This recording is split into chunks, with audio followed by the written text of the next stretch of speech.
Wala natin na maiiksi or maliliit. Ito din.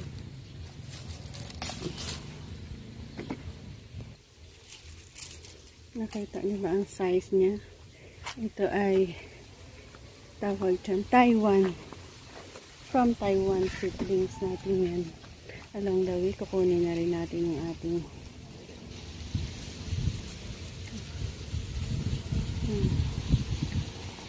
meron pa dito isa. Ayan o.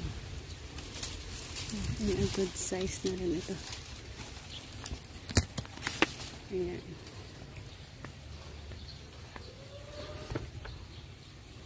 Madami-dami pala tayo ngayon pwedeng makuha.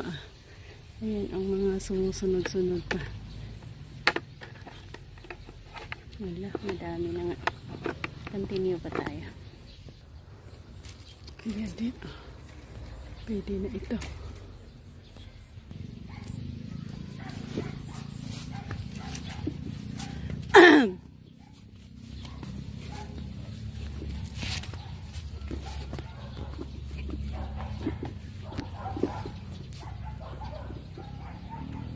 Ito yung mga next spot na pwede rin nating matanggal another day.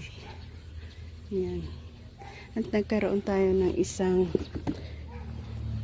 phone basket na tanggal natin o na-harvest natin. So, ayan ang medyo madami-dami na rin. Yan, continue na tayo sa pagpapalago ng mga garden fruits natin para meron na naman tayong ma-harvest. So, thank you and God bless.